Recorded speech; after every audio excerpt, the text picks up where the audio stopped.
I'm just playing a video game here. Hold on one second. Just give me 1 second here. Starfleet boy doesn't usually play video games. What are you It's a talking little about? odd. I play video Doesn't games. seem like himself to me. Sure? I don't know. It's like If you say so. Yeah, no, it's fine. There. Now you need to swear. My crazy ex is coming. Just kind of ignore her. She's a little nuts. She thinks I don't know. She thinks. Whoa! Her. Yeah. Oh, hey there. Who is this? You, Valerie, you gotta tell him I'm the real Starfleet boy. What? He's taking over. Remember that time we had drinks at a pier? We went to a party with a bunch of other Star Trek fans? Yeah, I remember that, but that was all documented with all the pictures we took and posted on Twitter. So you're telling me you're the real Starfleet boy? How do I know you're not the imposter? Boy. You're not the real Starfleet boy. Get out of here! You're all taking over my body. All of you are mutants. He's Get out! inside of me.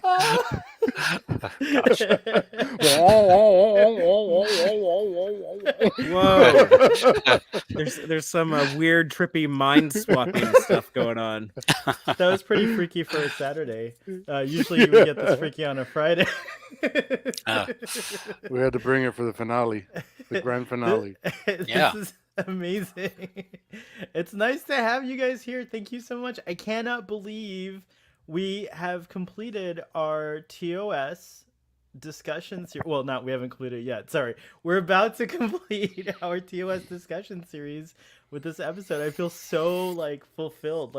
I felt great when we did TNG and now TOS is under the bag. Next we're going on to the animated series. It's so cool. I'm like, I know it's like a 15-year project, but it feels like we did something. Well, today. It's really great. It would be 15 years if you're doing all the shows, but you're covering the current shows simultaneously with the old shows. Right. So I did the math on it one time, and it was like I know you did. How many years? I think it was 14, maybe for all of the existing, the older stuff. But anyways, you're making progress. I got 6 years under my belt, so I don't have long to go. Yeah, this will be the second show you've finished. So there's two people that are trying to do cover every single individual episode of Star Trek with whole hour-long discussions. There's a bunch of people attempt that, but the only people that I think are actually going to pull it off are Starfleet Boy and Mission Log, just because they got a head start before there was so much new Star Trek. So yeah, Mission Log, yeah. Not to discourage anyone else who wants to try it. Yeah. By all means, prove me wrong. But it's a daunting task. There's always got to be a first, and then many folks can do it after. There's so many of our wonderful regularly participating audience members here. Thank you guys for sticking with us throughout this whole journey as well, and I appreciate it. We're excited to talk about Turnabout Intruder in just a second. So hello Joel, hello Kirk's, what is that, culottes? Culottes, yeah. I don't know what that is. I know there was something in the French Revolution called sans culottes. I think it's some kind of feathery, flighty little something you wear, but I don't know. Oh, okay. We'll look it up in a second. Some but, decorative. It's the first time I heard that word, I think. But anyways, that's our friend Jill. Hello there. Women's knee-length trousers cut with very full legs. That's what she was to resemble a skirt. Wearing them longer though. Yeah. Yeah. Her culottes were longer, but Kirk definitely has culottes. Learn something new every day. Yeah. Uncle Arthur's here, and we got Benjinium, and we got our friend Cake is Eternal, and Chris Collins is here. Our friend Braxton, Dan is here. Wow, lots this of is people. So cool. Hello. Hey, who was here everybody. when we did the very first episode? We started on the Cage, right? Yeah. 2 years ago. Who watched that 2 years ago when we got started? Yeah, I wonder if anyone in the audience was there at the beginning too. I'm pretty sure that Kirk's culottes, aka Jill, was there. I'm not sure about everyone else, but I'm pretty sure that she was there. All right, and so guys, as we got this wonderful panel here, we've got the sub commander decloaking today. He's in the library, which is pretty cool. Yeah, the Romulan Central Research Station. So We got Fathery over here on his bridge on the Starship Texas, which is cool. Last night, great fun interview with an actor who, for a second, I thought was in the because there's Turnabout Intruder that does switcheroos. There's Spock and Muck, and then there's a Voyager episode. And for a second, I thought it was her episode, but it's not her episode. It's a different one with a character with a similar She name. plays as the her fake character, Janeway. right? She's the faux Janeway. Yeah, but that's not the one where it's not I a love that episode. body swap like it was in this. No. Yeah, It's- yeah. She's just It's a good episode, directed by LeVar Burton. Yeah. Yeah, absolutely. I like that episode. We got the real Starfleet boy, not, but a real. Whoa! Wow, what are you doing? Were you using the force choke there? right. But a real friend indeed, who has come to every one of these discussions with almost every one of these discussions with A lot amazing. of them. Yeah. I didn't come to a lot of costumes. season ones. Yeah, you started like doing it later, but like you never disappoint. We'll have to do like a I try.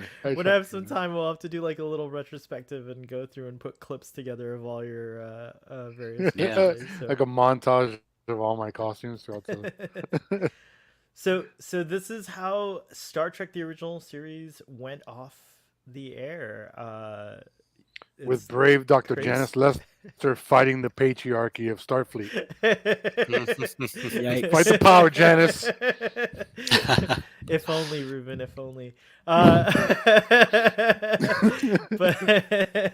But may I impose upon one of you gentlemen to give the summary, because I just like it when one of you do it. Who wants to give the last TOS summary for our discussion series?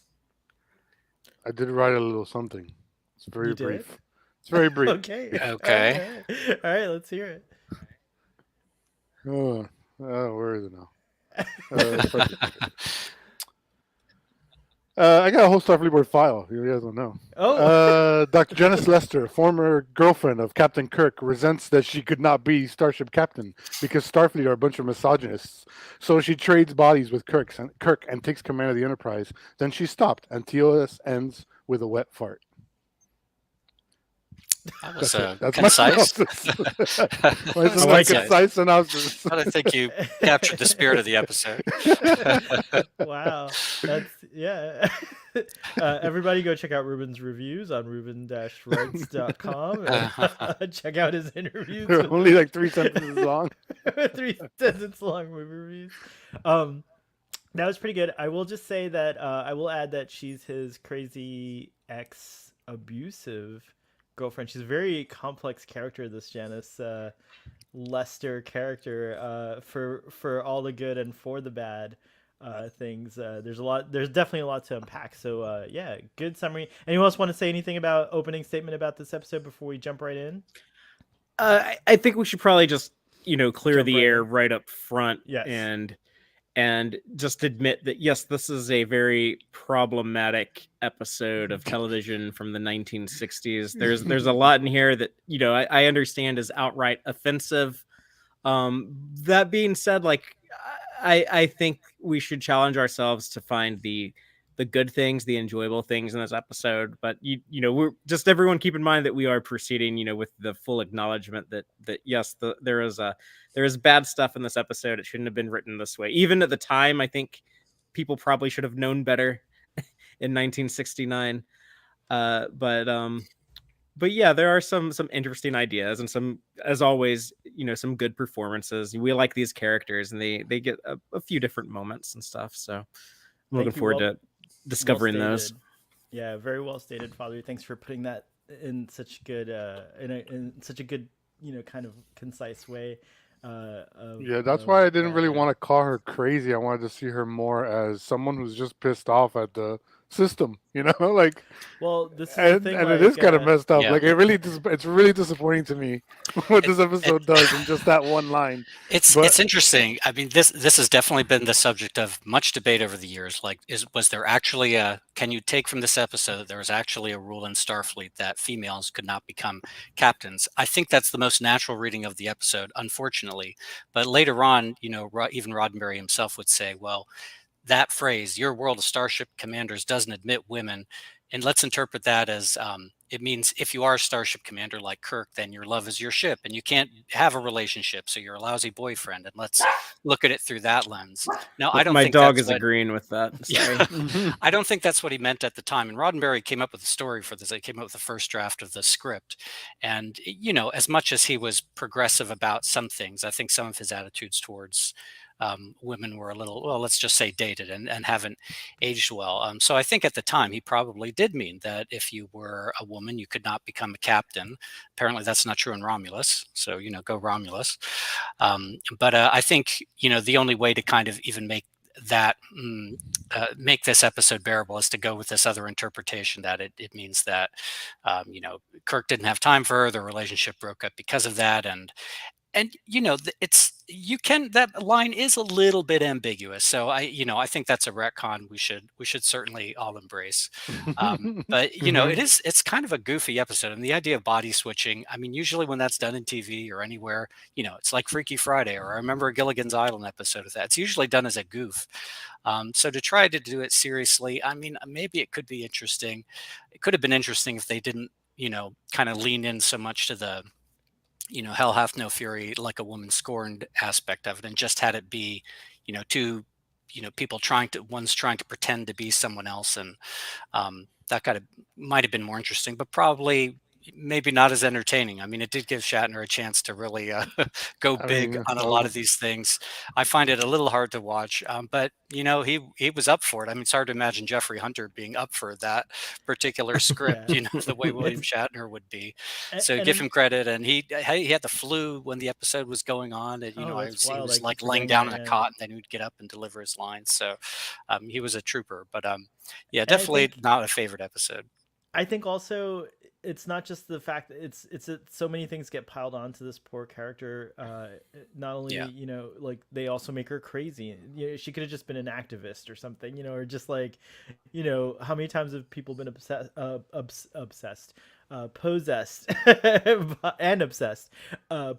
by like an alien influence, and maybe the technology that they discovered on this planet could have possessed her to do crazy things. Or it would have been cool. Like that, It would have been cool if she had switched bodies with Kirk, started showing that she actually is capable, but then because of the body switching, it starts to kind of mess with her, and she starts to degrade. That makes her crazy.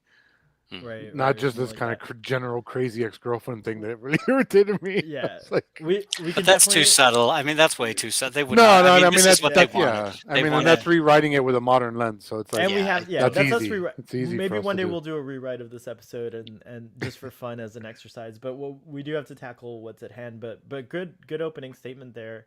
About that, we got some, and Jill sums it up very nicely too in the comments. Which one? Oh, here we go. Lester is insane.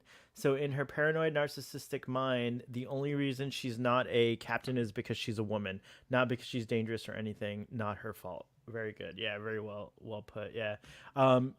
Also, I guess that leads into something that I found interesting that I'd completely forgotten, and I've seen this episode like more recently, and I just don't know why I never tuned into it before. But Kirk's history with Janice is interesting. It sounds like he was the victim of some kind of abuse, like he even says like she tortured him, and like like they talk about it like they tried to kill each, or he's like we would have killed they each had other, one of those relationships, the great sex but crazy. I guess like but, they had a great time together, but they also had really bad times together. Totally. Yeah. And I think like here we go. I think that Strange New Worlds has an opportunity to fill in those gaps and make this episode make a little bit more sense in the grand continuity when they do start showing us more of Kirk later on. Maybe Janice Lester's around and we could start to see Kirk. I think they're gonna avoid that character like the plague. Who knows? They could easily prove me wrong, but I think we're more likely to see like Carol Marcus or someone who's not from. Yeah, take the character from the most beloved piece of Star Trek, not the most hated. I'm just saying, like, there's an opportunity to kind of like help this episode out for future generations with some more color on Janice. Some more details about Janice and the past and everything like that. So, yeah. I think one thing we can agree upon, though, that is that the actress Sandra Smith, I think is her name. She does a pretty good job as Kirk. Hmm. I mean, I think she's Hmm. pretty compelling. This is the first time someone else other than Shatner ever plays Kirk, right? Before, That's and true. for years afterwards. And when she switches from Kirk to being, the psycho ex-girlfriend or however they're portraying her. I mean, you really notice that difference. I mean, in some ways, I like her performance as Kirk better than Shatner's performance as Lester. Hmm. So yeah, I think she does a nice job Be funny if Paul Wesley says that he bases his Kirk on on the Lester, Janice. the Sandra Smith Yeah, interpretation. I felt she really captured. No, she does. Joel Yeah, says, I mean, for the okay. material, everybody does a pretty good job. My highlights were Kirk's hamming it up. He got to really have fun with the role. Yeah, Everybody else is just kind of around there. She was really well done too. It's just funny to me how not awful. Like when I think of like, oh, this is gonna be a bad TOS episode. I think of episodes that just like, I mean, I guess this one gets a little bit boring in the middle, but I don't know. I think of much worse episodes. Like Spock's brain is just unbeatable to me. I think. Well, the good things, as Father was saying, like the good things that we can. Oh, before we go to that, Joel says Spock amok knocks all other body switching off the podium. I love that scene now. I think it reads differently for me. Have you seen Spock amok, Sub Commander? I know yeah, you I've don't. seen it. Okay, cool. Yeah, I've watched it. So they're like, oh, this kind of body swapping has never happened. He says something like, Spock says something like, not quite in this way. Like Yeah. it feels like that's him like remembering that he swapped with T'Pring. Oh, okay. Yeah, I could see that. I could see that. Because he's like, not that I forget what he says, but it's like not an exacting statement. Like it's not like, no, this has never occurred before, you know. So I thought, oh, that's a cool thing. I wonder if the writers, in fact, looked at that as like a reason why they could do it. You know, like it was like, oh, Spock's not quite like, sure about it here. So like maybe we have our in there to get that Right. body swap thing going on. So I like that there. But focusing on the positives, I do think that the concept again is just pretty awesome. I mean, you do, like I like that scene in the hearing where Spock basically says it's like, yeah, I know there's no evidence here, but this crew Mm. for so long has been traveling together, and longer than the time they've spent together. Even some of them have been on the Enterprise for longer, like Uhura and Spock and Chapel. But um, we've seen things that are, you know, really strange and out there and otherwise inexplicable, but through science we can find the explanation and figure out why, fill in the missing information and figure out what's going on. And so I thought that was actually pretty cool. Like it's true, right? Yeah. Like even though it's like this weird insane situation, it kind of brought me back to the core of Trek, and it also kind of nicely rounded out the adventure that these guys have had together. And they even did like this thing in the remaster. I haven't had a chance to go back and look at the original, but it mirrors the angle, the Enterprise flying off into the nebula mirrors the angle in Star Trek 6 that the Enterprise is flying off to. Yeah. It's kind of the same shot almost, like, which is pretty cool, but a little bit faster and stuff. So I used to think, like, I used to be mad about this being the way TOS went off the air, and I still think like it could have gone off the air better, but it's really not the worst episode. Well, As like it's not as bad. It's not. I, It's not. A lot I of people say it disagree. should, I think this really. was a terrible way to end the show. But that wasn't the idea of a series Oh yeah, no, as finale. far as an Wasn't ending of the show, it's terrible. Wasn't a thing. Yeah, it just wasn't a sorry, thing, I guess. Yeah. it was never intended to be the. In fact, they had two other scripts ready to shoot. They originally were Yeah. going to do a 26th episode, season 3, until the cancellation orders came in, and Shatner didn't get to direct. He was going to direct the next episode. I think it was the Joy Machine. The Joy Machine by Theodore Sturgeon. Yep. So Yeah. they stopped at Wow. 24 instead of 26. Yeah. In We're fact, s- this episode didn't even get aired in the course of the regular season. They like went off the air in March, Yeah. and there was no new Star Trek. And then suddenly in the summer they threw, because it was preempted by some, I don't know, some political thing. And then in I don't know, June or July they showed Turnabout Intruder, and then there's a couple reruns, and then that was it. Star Trek was gone for a few years until it relived in syndication. But yeah, there was not, except for like The Fugitive. That's the only show I can remember from this era that had like a big finale. When he finally And finds. it was planned from day Yeah. one to be a limited series. Yeah, but most of those shows just kind of ended on whatever the last episode happened to be. Mm-hmm. Oh, so it wasn't a big deal back then, but it's still a big deal that it's the last episode of TOS. Although it really technically, if you count the animated series, then you have more TOS. Yeah, and then the movies. Yeah, I so consider Star one Trek chunk, 6 it's kind like of a whole, the the end of TOS this. chunk, right? Yeah, I get it. Yeah, they put all that in the Blu-ray box set. It had TOS, TAS, and the 6 movies, so it's all one ongoing thing. Kirk's Culottes also points out, don't forget the mutiny. Nimoy and Kelly actually did a pretty good job, and James Doohan there with the discussion in the hallway, and also I really did miss Nichelle Nichols. I think it would have been just like so perfect if she was also in the episode. So, but otherwise everyone had like a part to play. I mean, I know you're saying it was not meant to be like the last episode, but it kind of had those vibes of like everyone's getting a moment, kind of type of thing and stuff like that. And well, and another thing that sort of makes it kind of like a bookend a little bit for TOS is that they reference a lot of other things that happen in TOS in this episode, when Lester is trying to convince, or Kirk as Lester is trying to convince him that, she mentions a couple things from like the Minarans, the Vians, she mentions the Tholian web, and then when Lester Kirk says it's the death penalty, Chekhov comes back with the only exception is General Order 4, which I think it was General Order 7, but anyway, I think he's referring to the order for Talos 4. Which it's pretty rare in TOS for them to go back and reference other things, so that was kind of cool. Yeah, they definitely mentioned General Order 4, which is the Telosian thing, and it is the only thing. But it is general. It's supposed to be General Order 7 for Talos 4. I thought 7 is the no death penalty one, and General Order 4 is the only order that supersedes General Order 7. So, like, I thought that's what it was.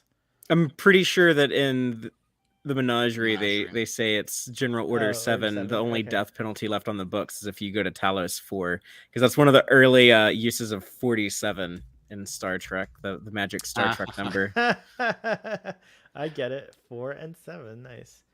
But yeah, I mean, getting back to what Jill said, yeah, I think the trial scene and this conspiracy in the hallway, or the scenes between Scotty and McCoy, those are all really good. I mean, I quite like that back and forth between the possessed Kirk and Spock on the stand, and I like how the officers and Ruben, you can say more about it, how the junior officers are indignant that they're going to do an execution. I mean, it doesn't matter whether this guy's Kirk or not. I mean, Sulu gets real incensed. We can't permit an execution. I mean, this is not cool. So, I think a lot of that is quite interesting. Well, I love there's a line from Spock where he says, when he first is talking to Janice, and she tells him, the thing about, we did this and we did that. And he's like, my belief, my belief is that you are Captain Kirk. Well, my belief isn't, like, basically my what I believe is not fact. So we got to find facts to back up. And I'm like, wow, I wish more people could think like that. Yeah, what a brilliant little just piece of, what a good, everybody should think like that,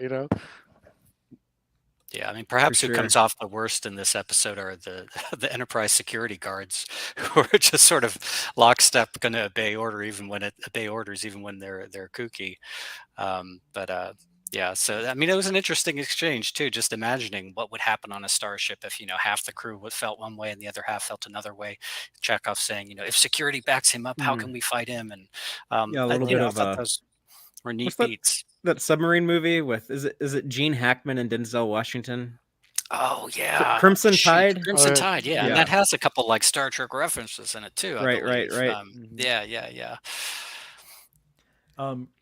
Chris asks us, what is your favorite body switching or people controlling bodies episode of Star Trek? I think mine is Power Play in season 5 of TNG. I like that episode, except for the fact that Data gets taken over. I wish he would have been like knocked out or something. Rather, I don't like it.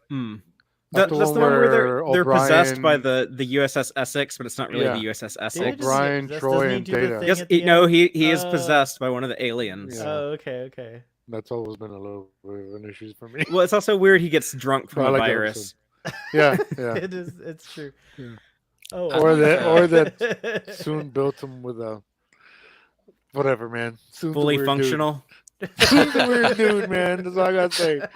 Soong was a weird dude. That whole he loved family's life. weird. Yeah. Yeah. That whole family's really weird, actually. Yeah. But speaking of body swapping episodes, episodes. on Text Truck a couple of weeks ago, we interviewed the writer from San Antonio, Ethan H. Kalk, who has the story credit on 2 Deep Space Nine episodes. He also pitched some episode ideas to Star Trek Voyager, one of which would have been like a whole crew body swap episode, where it kind of sounded like they would play like musical chairs. Like I don't know what characters were, but like Janeway would be possessed by Harry Kilm, and Harry Kilm would be possessed by Chakotay, and Chakotay would be possessed by Neelix, or something like that, where they're just kind of all switched around, and so all the actors would be playing other characters.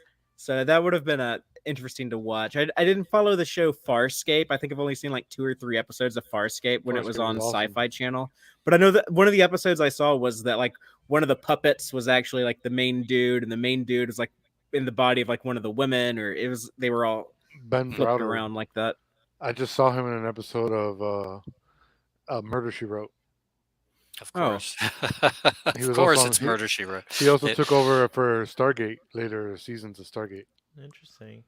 And my What about you? favorite swapping is like, Yeah. well, not swapping, but possessed is probably just in terms of performance. I really like Nimoy's trying to be Enoch in Return of Tomorrow, or whatever the name of the, that with Sargon and the big globes. And, Kirk as Sargon is a little kind of but just Nimoy gets so nasty and so smarmy in that episode. I think he does Yeah. a great job. I mean, it just seems totally different to me. Osaka is pretty. Oh, it's Musaka. Musaka, Were you yeah. saying- yeah. Musaka I like is Osaka right. though. I mean, that's where the Daystrom Institute is. So wait, what are we talking? How many body swapping Trek episodes are there? Like where two Swapping, I don't people- know, but Yeah, where lots two of people time. swap. There's only 3 that I can think of. Not possession, but where two people. Yeah, it doesn't. That's not really a common thing. Thing, yeah. in But the Trek. possession or control, Chris did say controlling and stuff like that. So Yeah. he says, I also like, as far as someone controlling bodies episodes, the Voyager episode Body and Soul in season 7, and DS9's episodes Facets, seeing Jadzia, Trill. Oh, that's a good one. Oh, Yeah, that was a good episode. Hell yeah, yeah. hell yeah. I'm gonna watch going that back thing after. to- I'm gonna watch that one after this show. As a matter of fact. Oh, nice. I think I will watch it too then. Watch party. Watch party. No, we have another watch party today, right after this, which is Text Trek. So everyone go tune into that. There you go. And then later after that, I'll watch that episode. Facets. Maybe we can watch it together, Ruben. Daniel says, I think Janice Lester had deluded herself into believing that Starfleet Admiralty were misogynistic instead of recognizing any character flaws within herself. I mean, yeah, that's a good, like, I think, like, a modern sensibilities, but there's too many instances in the original series, I think, where the writers kind of put Starfleet in a weird place because of But their then they own also beliefs, don't yeah. though. Like, Yeah, it is in the weird. Why cage, it's in so the weird. cage, we have a woman first in command on the First in ship. command, yeah. You'd think if you're able to be There's no executive consistency, officer, yeah. you'd be able to be captain. And But, yeah, it's clearly not the case, and I think it obviously was like the intent in the writing that like there are no women in Starfleet, and Janice wanted to be a captain and wasn't allowed to be by the rules. But yeah, I mean, clearly, if we apply that to like the larger canon, that's not the case. There's Yeah. 3 prequel shows to the original series now, and all 3 of them have shown at least one woman captain, right? With Enterprise, Discovery, and Strange New Worlds. So it's obviously not the case. And despite that being the intent, it is easy to interpret it as what we talked about earlier. Your world of as a Starfleet captain doesn't allow room for women. That having a different meaning to it. And that's the Yeah. sad part about this episode. If they didn't have that problematic line in the beginning, what we just read would have been really interesting and would have been a cool character journey to see that it's really, some a kind of allegory to teach people at the end where like sometimes you don't see your own flaws and you blame outward things. That's a Our great. friend Daniel was just saying know. that in the Yeah, too, but the problem is they have that one line early on. Even Yeah. like the other, I forget the other episodes, the episode itself has a line that is like, but if she's kind of right, I mean, she has a right to be angry if at the end of the day she technically, literally cannot be captain. Like, Yeah. yeah, I she's mean, I crazy, think, but she's also kind of right. yeah, no, I mean, I think obviously the more recent interpretation. I mean, I think Roddenberry's thinking on this changed. I mean, I do think there are little tiny indications in original Star Trek that although women were in Starfleet, it was perhaps a fairly new development. I mean, so maybe this is like a little bit of a failure of imagination because our military became, women have had a much larger role in our military for for a couple decades now. But he was thinking maybe even in a couple hundred years, only then would it happen. So I mean, you have that line that's admittedly only in the cage where Pike says, "I can't get used to a woman on the bridge." So like maybe this is kind of new that women are being, maybe they were serving, but maybe not in command positions, or like one time in Balance of Terror when Uhura takes the helm position and Sulu kind of gives her a look like, oh, okay, you're going to try this kind of thing. I mean, I think it makes much more sense in how Star Trek generally presents itself and how it's evolved to think this is quite natural. Women should have been in these positions for a long time. And indeed, that's where it ends up. But I think there's indications that in its day, that it was probably, um, thinking that women weren't quite at that point where they're in like super command positions in Starfleet. So I'm glad that Roddenberry's thinking evolved on that, and that it's pretty easy to reinterpret some of those shows in light of that evolution. And Daniel points out that Dr. Coleman was basically an enabler, and Yeah. and Starfleet labeled him as incompetent. Like actually, like he's like actually like That's such a labeled. great scene. I crack up every time I see that. Kirk is Dr. Coleman sucks. Yeah, he really always does. like he made Yeah, some he's administrative errors. So administrative he's the errors, true that's no villain big here. deal. And He's also the true gross villain at the end of the incompetence. Well, okay. And then they just let him go off with her at the end. I want to take care of her. You guys I just know, tried to it's like, no, you you killed didn't- all those people on the planet, but we're just going to let you now go off. I mean, there's all those people who died of radiation poisoning just to These get guys the need Enterprise here. I'm gonna be Marcelo, our friend Marcelo, and be like, these guys need to go to like prison. Like these guys need to be put in, Tantalus colony. Like, Yeah. Tantalus. You know? Yes, exactly. Yeah. Jill says Spock was truly terrible in That Which Survives, but otherwise I don't recall being disappointed with Nimoy in season 3. Oh, that's from a comment Chris made earlier about Nimoy. No, I think he's been wonderful. He gets better every season, personally, I think, as far as performance goes. And I love the I have it here on IMDb. No, sir, I shall not. That's too dramatic, actually. I shall not withdraw a single charge that I have made. You are not Captain Kirk. You have ruthlessly appropriated his body, but the life entity within you is not that of Captain Kirk. You do not belong in charge of the Enterprise, and I shall do everything in my power against you. I mean, it's really great stuff. It's a great Like, moment. Yeah. Yeah, All the yeah. mutiny stuff, just like how scary it is to have that initial conversation when he's talking to Dr. McCoy, and he, he's like, one of us needs to bring this up. Like these actions could be interpreted a certain way. I love seeing that. I think it's come up a lot in more recent years, but like a lot of TV shows and movies and stuff have kind of dealt with. When is it like that moment when you have to like disobey orders and maybe turn against authority? That's always a very interesting moral question to ask yourself. And I think things like Babylon 5 or even like Game of Thrones and stuff have all dealt with like am I actually gonna have to if this works I'll be a hero, but if this doesn't work I'll be considered a traitor. So Right. that's always an interesting story idea. You get a lot of good drama out of that. We talked a Well, little that's bit about again. how... This episode's go ahead, kind of sorry. frustratingly. It's almost great because if you think about it, like the threat escalation's there, right? She takes over Kirk's body, then she has to kill Kirk to be free, which I found interesting. Like she has to kill herself basically to be set free. Like if you think about it, like there's so many great ideas. That's what I love about TOS though. Like even in the worst of episodes, you're still like, damn, some of these ideas are so cool, and like they could do so much with it. Whereas some TV shows you watch like an episode and you're just like, okay, I don't know what the hell any of that was about, but at least here you can like Yawn. you can kind of mull over these concepts and be like, wow, if you just tweak things a little bit, took out the misogyny, or at least not even take it out, but like just like address it properly. You know, is really what Yeah. they should have done, because it's kind of just like there, and yeah, it frustrates me because again the threat level's there. It's all there. All the parts are there. It's just even the performances are there. Some of the directing is weak because bottle episode, right? They just shot Yeah. everything on sets with a lot of close-ups. We got this cool area, the archaeological With the site where AI. the body swap Yeah. thing. Yeah, so this is an AI Oh, yeah. interpretation of that scene. You're into this now. I'm so into it. I'm like completely obsessed with it. And there's a few people who are also. I'm trying not to spam everyone with this stuff, but it is an intriguing thing. I love technology, and I'm an artist, and I don't show that part of me often. But yeah, it's an interesting technology, but I thought it came really close. It was actually not bad. But I had to give it quite an extensive prompt to get it to just like I had to describe like the wall and everything. yeah. Like Speaking of that location, though, what was the name of that planet?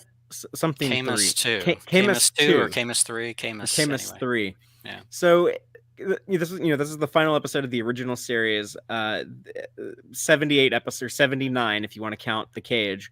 But 78 of the original broadcast. So in the 79th episode of The Next Generation, Legacy, there's just a blink and you'd miss it line in there from I think Captain Picard, who says we've just passed Camus 2 on our way to whatever. It was kind of the Next Generation writers, kind of like poking fun, like we lasted longer than the original series. Dang, That's but also interesting. very cool. That's interesting. Dang, but also very cool. Yeah, rock and Real roll. quick, That's fucking rock and roll TNG.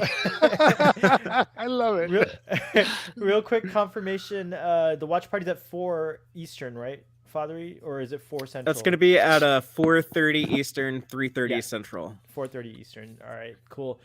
We talked a little bit about how Sandra Smith did a pretty good job at like interpreting a Shatner type of Kirk vibe. What did y'all think of Shatner's attempt at being Sandra Smith / Lester, who we didn't really know, so he was kind of. We didn't really get to know her as herself very much, so we kind of get to know her as Kirk. But what do you guys? How do you guys feel about the Kirk? The Shatner interpretation of that character? I feel like the writing of this episode, like Gene Roddenberry was probably like, oh yeah, like what if like one of my crazy ex-girlfriends like was able to possess my body and just like, of course she would just be like a total maniac and no one would buy it, but wouldn't that be an interesting story? Like, dude, I got a fucking idea, bro. But I think Shatner probably read the script and thought the same thing and was like, oh okay, yeah, I'm just gonna play like a version of like if my psycho ex-girlfriend possessed my body. There were some really absurd things that I laughed at, but also found very cringy, like him doing his nails. Filing his nails. Why are you so upset? Yeah. Yeah, like in the one scene and just certain postures. I think Jill puts it best. I never knew a woman who acted like Shatner. Yeah. Behavior. I think that's like for the most part, I think it's kind of cringy, but I do. There are moments where you at least he's giving you a performance, and there are moments where he's like. He's trying to play this character, playing another character, and not letting other people know who he really is. Right, like it's Captain really... Kirk to the bridge, and just trying to guess at what this character, what Kirk would say. That those are some layers, and I appreciate trying to pull that performance out. But he gets very big with the twirling around. I mean, this landed a couple memes derived from this episode that you see out there of Shatner, and in general, I was not a fan, but. There is, I will say that that's what saves it ultimately, and I have to give Shatner credit again, is that like even though it is over the top, and I would never, I agree, it's not like very feminine, like in a and it's a little, what is the word, ham-fisted, right? Is that stereotypical? Yeah. That being said, the delivery of like in that one scene of like it is mutiny, deliberate, vindictive, insane at its base, but mutiny is charge and encouragement to mutiny. Dr. McCoy, Mr. Scott, you heard it. Yeah, right. On the basis of these statements, I call for an immediate vote. By the powers granted me as captain of Enterprise, a recess is declared to be followed by a vote. And he's just that's not Kirk. Like it's great because. It's not like the way he does it. I mean, again, falls short. If you but take like the misogyny out of it, or out of it, say the yeah. stereotyping out of it, it's out of clear it, he's yeah. playing a different character. Right. in different this character body. who has And different views also, who's not Yeah. afraid to, and this answered one of my questions. I was like, is everything's surveilled on these starships, but no one really uses the surveillance. But you see Janice Lester would have, and she would have been like that kind of a captain, like, you know, Right. like in all of the original series I don't think we ever saw someone use the hallway conversation tapes as Yeah. like, you know, like it's like, you know what I mean, like, and so it just showed like there are these things that I thought, again, another, you know, we're trying to find the good stuff, right? Like, so yeah, that was another good And Does there's a have lot of kind of good. a- That's the Yeah. thing. There's a lot of good. There's I don't actually know a if I'd lot of say a good lot, when you really. but there's some. I love how Father's checking you. Or there is good. There's good in this episode. But adding on to that, I think it does kind of have a natural feeling to it. You know, like how would you react if like, oh yeah, like this guy I know really well is acting really weird. You know, you kind of buy like the other characters observing it and then not accepting it, and Mhm. yeah, like they don't put up with it too long before like they really start questioning things, and it kind of it all comes off very natural. Right Yeah. on. Arthur's pointing out, I think the first female captain with TOS cast was Star Trek 4. It took TOS cast that long to do it, too long. Yeah. Yeah, they were more. It's again getting back to Roddenberry. I feel like he was more progressive with, you know, sort of racial representation than sort of gender roles, then, that kind of like- fact. But yeah, go But ahead. it's just, well, no, but it's we were talking about this earlier. It's wildly inconsistent because, like Father said, like sometimes there are commanders that are female, or there's the suggestion that they're you know, there's like definitely females in positions of In positions of power, yeah, that's Yeah, true. yeah, Just it's not true. usually in Starfleet. I mean, there's Starfleet, yeah, I guess T'Pau, it's there's the true. Romulan commander, there's that leader of the Underground in So- Patterns of Force. One wonders if it's like a half-assed critique on Western. Were there, you know, like Yeah, you know, our own like, culture. on Sort of on our own culture in a way. You know, but Like we're super Probably don't progressive think they were this way that and that subtle, way. but I like that. yeah, like that's why I brought it. You're like, I don't think it was that. But Well, do I mean, like at the it. end of the day, a lot of, I mean, this script was written by two guys who were born in 1920, basically, or 1921. You know, they've been through World War II. Mhm. You know, this all this highly, say, masculine event in some way. You know, in the army, there's No, no they grew up with women like, there. come They on, just had a toots. point of view. Come Yeah, on, they toots. had Look a at that point of view. broad. You Yeah, know, like, men were in positions of authority, or especially in a semi-military or, you know, structure like that. So that's they and I think Roddenberry certainly tried to get out of that mindset, and more so later. But you know, everyone's a victim of their time to some extent. But it would have been nice to Yeah. seen more. I But I think wonder if like Roddenberry like pitched a female captain, but the producer's like, whoa, whoa, whoa, Gene, we've already got one on the bridge, dude. Come Well, on. that happened with number one. Yeah. I mean, there's conflicting Yeah. reports, but you know, originally he had Majel Barrett as the second most powerful person on the ship. You know, Right, she was right, going right. to be the original plan. The conception was that we'll do this entire show with a woman as the first officer, and the story that he told was always that was the network was NBC did not like that. They pushed back against that, so he couldn't have a woman in command. In recent years, I've read more people say like, well, it might have had more to do with the fact that they knew that he was his having girlfriend. an affair with his wife with Majel Barrett, and they're like, yeah, we really don't want your girlfriend to be one of the most important characters on the show. Like, can we please not do that? But the fact that he never did get like that woman, you know, first officer at any capacity, I think he probably was like, oh, Nimoy as Spock is great. He clearly needs to be the second most important person. But I think there might be some truth to there is like resistance about like seeing like a woman and that high of power on the ship. So I think it might have been like both those things the network kind of Yeah. pushed back on. Yeah, I mean, I think to take big steps, you have to take little ones. And the little ones that they took as far as the role of women were concerned is you have them plenty of women as like doctors, researchers, you know, in some positions of command that, okay, they're not in human cultures, but at least you're seeing it. I mean, I think in comparison to shows of the day, it was quite progressive for women's roles, but it was only, but they couldn't Right, quite right. make that step to like season one in 1966. We're going to have the Excalibur and a woman's in command. It just, you know, they weren't ready. The world wasn't ready for that then, but you know, we got there. So Well, it's like you said, when you consider where they came from and then where they got to in the show, it's a massive leap, really, in a 40-year Yeah. lifespan for them. And then now we've made an even more massive leap to today, where we have people like Michael Burnham and Giorgio, and we have all sorts of and characters in all sorts Janeway. of places. Yeah, Janeway. Yeah, you don't even think about it now. Right, I mean, right. Yeah. yeah. Even as a kid in the 90s when Star Trek Voyager came out, I know that there were like, I guess, some people on like the early days of the internet who complained about there being like a woman captain, but I never heard any of that as a kid. And, like that never, even back then, like that No. never felt unnatural or not normal in any way. It's just like, oh yeah, like of course, like sometimes you'd have like a lady be the captain of a ship. Like it never stood out as weird to me or anything. It's Yeah. interesting too how TNG, embraced more of the progressiveness idea, but also kind of failed in a lot of ways that still needed to be worked on to this day.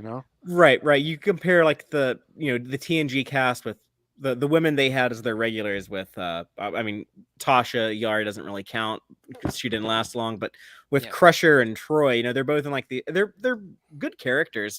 They weren't always written as well as some of the other male characters, but they're kind of like they kind of have like very feminine roles. They're kind of like the caregiver, like the doctor and the therapist. But then you go from there to like Deep Space Nine, and in Deep Space Nine you have like a bigger variety of like the women on that show with Dax as the science officer, Kira as second in command, and then you get to Voyager where it's just like half which I think is the more natural representation. Where like just like half the cast is women, and they just what captain, chief engineer, whatever. It's just so varied, and I feel like that was kind of the point where we really caught up to where we should have been. Two of my favorite story arcs in TNG actually are the way they kind of, it seems like they learned as they went. Where Troy eventually gets to wear an actual uniform rather than that mini skirt she wears in the beginning, and Crusher gets to be captain, and like Troy gets to be captain, and like they actually like seem to learn and grow, and then by DS9 times and 4, like you just said, they kept it going, which is great. It seems to be accelerating too, which is even better. And, I think my memory as an adult in the 90s, to compare it with your memory as a child in the 90s, Father, I mean, it's the same. I don't remember Voyager there being pushback or anything like that. Same as I don't remember any pushback for a Cisco being black. And so for that reason, I think sometimes it's unfair to these days when people do criticize the newer shows to automatically reflexively say that's it has to be based. I mean, some of the criticism is vile and awful, and okay, that it's wrong, but I think some people criticize it for maybe abstract reasons, and the reflexive response can be, oh well, you're racist, or you're against your anti woke thing or something like that, where I mean I think there's subtlety here. I mean I think most people even as early, back in the 90s, we're quite open to having, women and minorities in positions of power. And I think that's probably still true today. But sometimes it's, I don't want to get onto the whole new Trek thing. That's a huge topic. But also we have to just keep in mind that Twitter is a really interesting microcosm because it doesn't represent like the wider world in a sense. It represents people. No, it doesn't. That's not even but it's interesting anyways because it is a small, it is interesting to see within Twitter's small community. There's the smaller community, which is the Trek community, and it's interesting to see all the different voices and factions of people who consider themselves, to be fans and have passionate understandings or ideas about it. So, that's one of the reasons I do like it, because like this episode, despite the bad, there's a lot of good. Twitter is like a weird real-time focus group. They take like 20 people, they show them a movie. What did you guys think? Okay, then they edit the movie again according to these 20 people's opinions for millions of people to watch, right? Like Twitter's like this small, like if you actually look at the Twitter numbers, like there's not that many Twitter users. And if you think about, and if you believe some reports about bots, there might be even less Twitter users, and it might just be a bot machine, And so it's kind of like this weird focus group. These this kind of shrunken people. Like, what's your opinion, Twitter? Okay, is that how people are feeling? Not really. Like, and the way that things are spread on Twitter is not realistic to real. Right. If a crazy fringe opinion exists in real life, it kind of doesn't really travel very far. It doesn't get like picked up or echoed and stuff.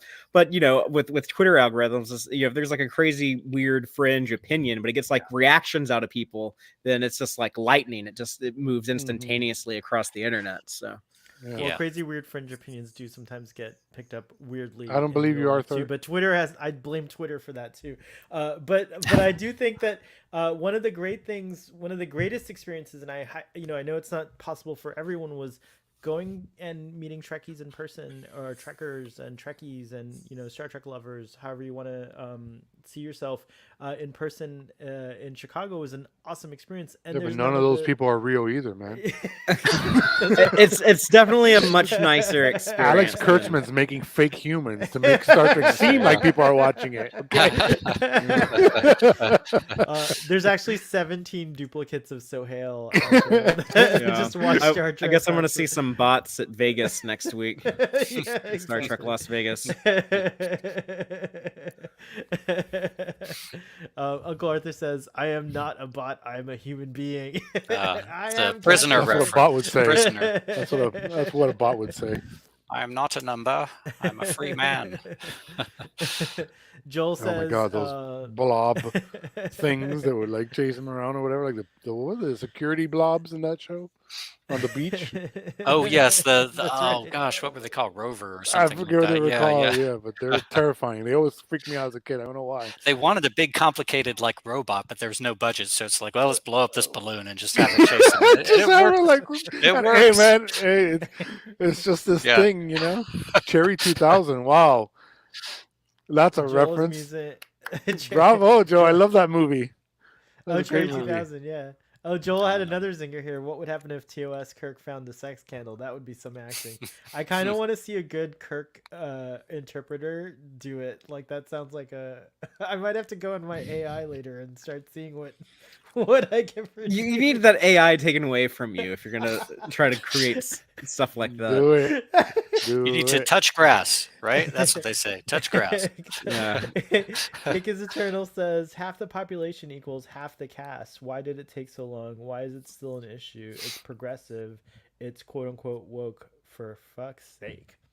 I used my F word quota today.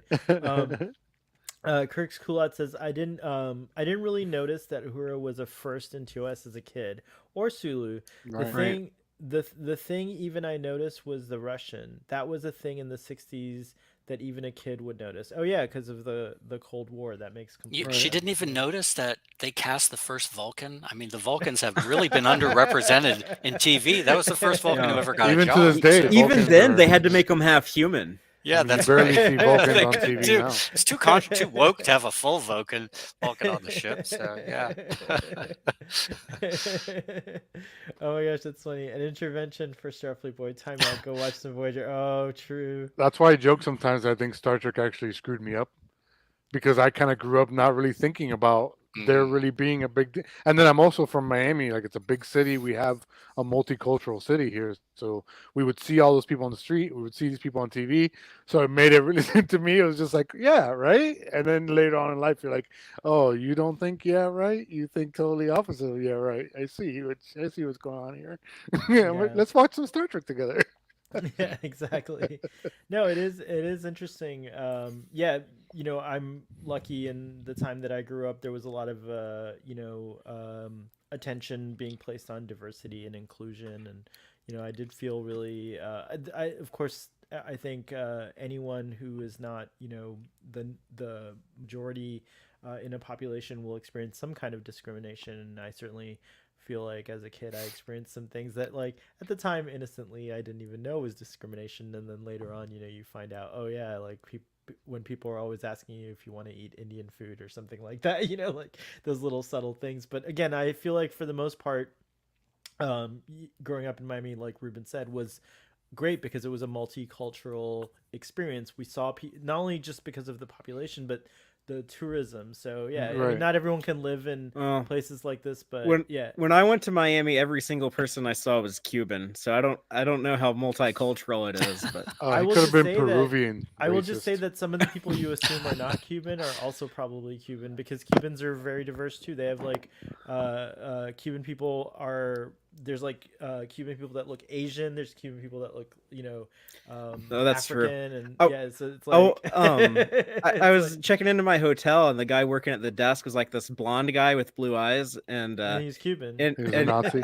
yeah, then I told him my name, and I was like, oh, yeah, I need a room for Stephen Father. He's like, okay, as Stephen. And like I've been called as Stephen a lot in my, I mean, I grew up in Texas. I'm around like a lot of Latino people, but I'm used to being called as Stephen. But that was the first time someone with like blonde hair and blue eyes called me as Stephen.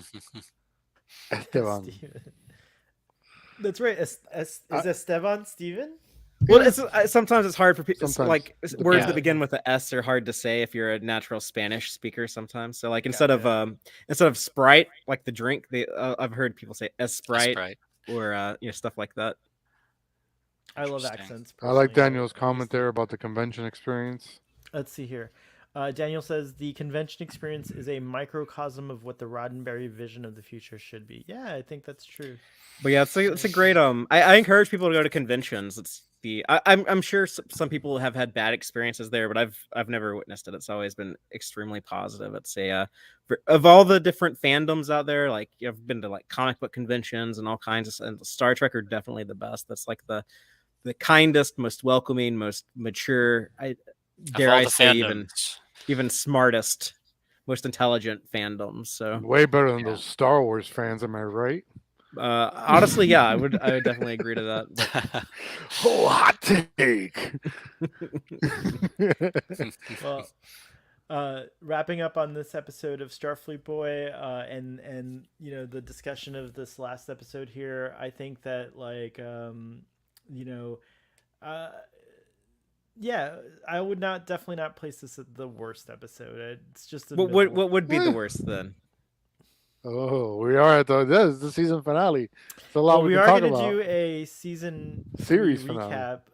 Well, I guess we have to do like a series recap instead or something like that. You should do that. Next we week did that last when I'm in yeah. Vegas. Yeah, so we'll wait for you to come back to do the animated series. No, just go ahead. Yeah. Do the like season recap next week, and then I'll be back when you do animated series the week after. All right, that works. It lines that. up. We'll all get like a little break. Another little. We'll stretch the TOS experience out just a little more, and I like that. So and I'll be rewatching the animated series for the first time in like 20 years.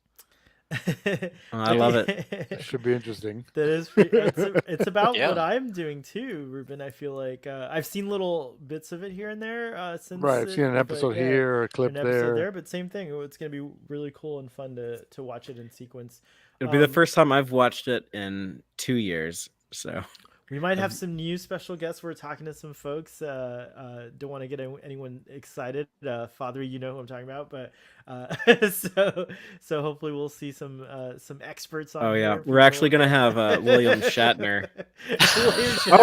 God damn! I let the dribble out of the bag. I'm sorry. Could you imagine what that would be like? Do you think he remembers any of the animated series? Like he'll take every gig that he's offered now. So it's like he just wants to work forever. If he doesn't have a full schedule calendar, he's afraid he's going to die. Which he said that in his book. We should reach out. Yeah, reach out to him. Maybe. I don't think he says no too often. So he doesn't do podcasts. I know that. So he considers YouTube a podcast as well. So it's not gonna happen. I'll see him in a few days in Vegas. I'll see if I can talk him into it. I've got my photo with him already, so I'm okay now with being blocked or whatever. Learn a phrase in Esperanto. Oh yeah. Actually, that's how you got your moment. Yeah, that's how I got my moment with him on Twitter. That's right. He's in the only Esperanto film ever made, if I'm not mistaken. Yep. The Incubus. Incubus, yeah. I actually met a guy on the Galapagos cruise who speaks Esperanto. I was so random. I made an Esperanto joke, and he's like, "Yeah, I speak Esperanto." I'm like, "What?" He's like, "I was the president of my high school Esperanto club." I was like, "What?" A club of one? Yeah. Sadly, this the end of this episode does continue the sort of weird cringiness. I didn't hear this when I was watching it, but I'm reading the line. He says, "I didn't want to destroy her," and then Spock says, "I'm sure we all understand that, Captain." And like, first of all, using the word destroy, it's like very like Like, but it's true. He kind of does. That's what they say in like cartoons when they can't say kill. Yeah. Right, it's Uh, true. Be like, yeah. Or like I'll destroy you. Darth Vader says it to Luke, "Don't make me destroy you." I've Well, always because loved it was that, trying to yeah. sound like cartoony. It's trying to sound Yeah, like it's a true. kind of a pulp. And then Kirk says, thing. "Her life could have been as rich as Rich as any any woman's, woman's. if If only, only. if only." If only. And so, what is he talking about? If only what? If only she wasn't crazy, yo. Yeah, If that's she only true. she wanted to She spend her just life stayed in her pressing, place, you know. If Yeah. she'd just been pressing a the doctor yeah. or a teacher, you know. Yeah. If she Or- wasn't, if only she didn't try. Star- replicator Starship button Captain. pusher. Cringetola Rex, cringeatorium. Oh no, the cringiest part of this episode is that OJ Simpson visited set while they were shooting. Yeah. Who would later go on to stab a woman to death. So Wait, is that? I didn't know that. Yeah. And then he turned Shatner. He told Shatner, "I learned it from you. I learned it by watching you." like the drug commercial.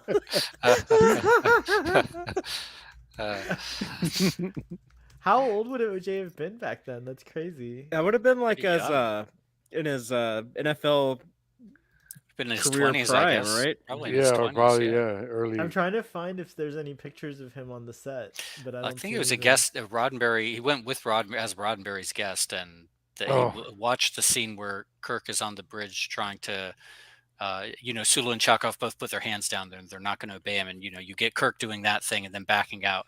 And Roddenberry, you probably read the same thing as me, Fathery. Roddenberry turned to OJ and said, "That's what we call an actor," or something like that, because he did like this whole scene and no breaks, and he was sick and everything else. But yeah, I don't know why OJ Simpson was contacting Roddenberry or vice versa, but anyway, I guess he That's was a what I read. fan. Like Muhammad Ali visited also, so they had a few okay. celebrity Interesting. Quiet, athletes. come quiet. visit. Believe me, it's better to be dead than to live alone in the body of a woman. Oh, It's yeah. better to be dead. Jesus Christ. Yeah, that's also very. Yeah, that It is was the just like, cringiest. That's wow. probably the cringiest line. But before we end, there's two little things I want to point out about this.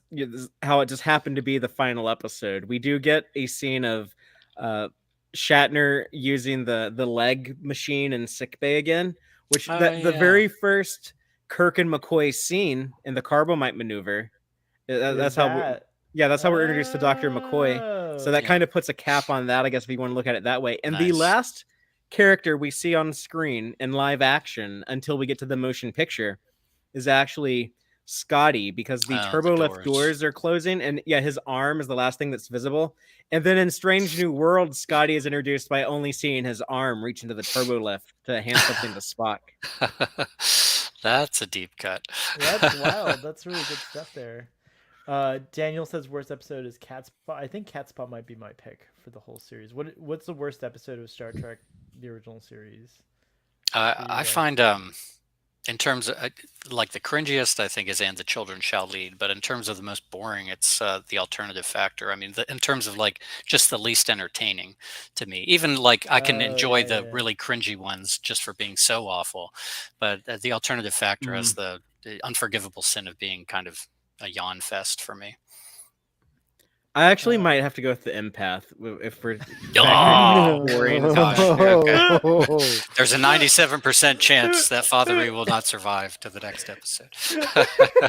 Sorry. That's okay. I remember that discussion. I was like enthralled with that episode of Father. Was I understand why people don't like it. I mean, yeah. But also the Lights of Zatar kind of bothers me also. Yeah, that's not great. That's not great. That's Jill's Lights of Zatar is the one that gets me the angriest. It is my the one with the girl. The girl. To get Shatner on here, tell him it's a grocery store commercial. Or a CPAC. Or a new Priceline. That's where he made all his money, was Priceline. Yeah, he made a ton of money. Those people. Yeah, when the Priceline was starting off, they were paying them in Priceline stock, and then they blew up to be like this giant website. Yeah. Cha-ching. Cha-ching.com. Very nice. Any final thoughts or closing statements on this episode? And we'll go ahead and give it our ratings. I'm going to give this episode a 6.5. No, 7. I'm going to give it a 7. It's a solid episode. It's not bad. I like it despite itself. Yeah. Despite itself. I like that. I like that. Go ahead, Ruben. Well, first I'll give it I didn't say my least favorite Trek episodes. I was thinking about it too much. Because the empath is probably up there for me too. But I think Spock's brain takes it for me. I just can't stand that episode. Even when I was a kid, I was like, "What is going on here? Why is this episode happening?" But it's done that noise. This episode, I don't know. This episode was fine for me. It was actually better than I remembered it. Yeah, it has definitely a lot of problematic issues with it. I wish I could go back in time and just rewrite it just a little bit, and it could be pretty cool. As far as a rating, I just.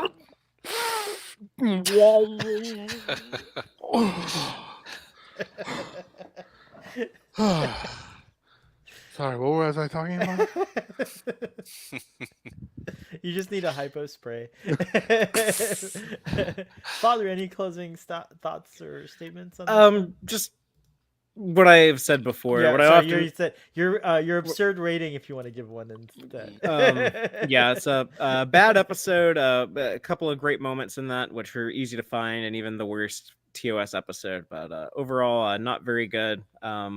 So a little bit of good intent, but also like some bad intent. Also, I will rank it 3 seasons out of 79 episode run. Go ahead, Sub Commander. Tell us your feelings and rating if you wish to give one. Yeah, well, I think we discussed it pretty thoroughly. Yeah, I had a so lot of fun, by the way. This was a good series finale discussion Starfleet series Boy, finale yeah. for Starfleet Boy. Thank you. Yeah, absolutely. Yeah, no, I enjoyed this. Not great. I think when I think Star Trek episodes ratings, like what would I feel comfortable showing someone who's never seen the show before? This would be Do down. not show them this one. No. This would be down on the list. So I'll be generous and give it 5 out of 10. But yeah. Wait, what did you give it? You guys cut out for a second. A 5. I gave it All 5. right, cool. Yeah. I guess I gave it the highest rating. I'm gonna bring mine back down to a 6.5. No way. Peer pressure. That's rare. Cake is Eternal informs us that thoughts. Thoughts. Now, I can't say it. Thoughts.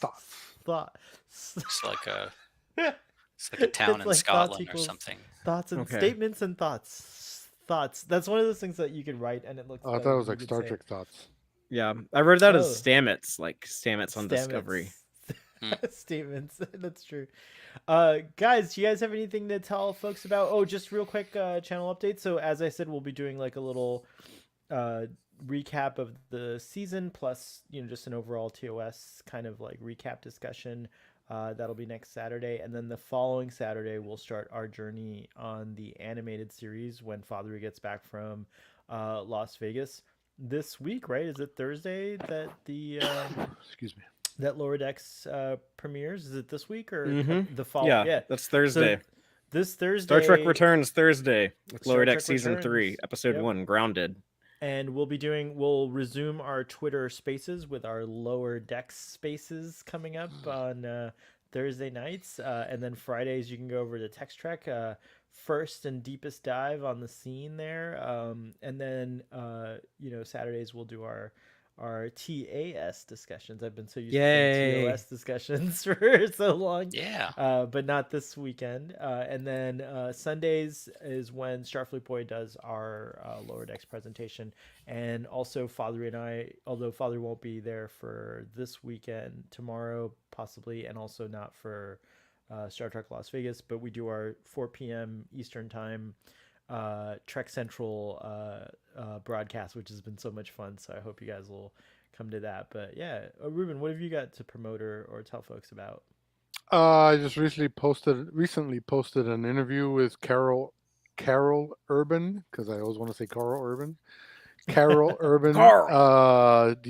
She's a sound designer, remixer, worked on For All Mankind. She worked on Made for Love on HBO. That's what we talked about mostly, because she had just finished season 3 of For All Mankind, could not talk about it. So I posted that on popaxiom.com, my recent interview, and I'll have more interviews coming Check it out. Excellent. Sub Commander, anything to share? Are you going to do TOS Saturday night tonight? Is there anything going on?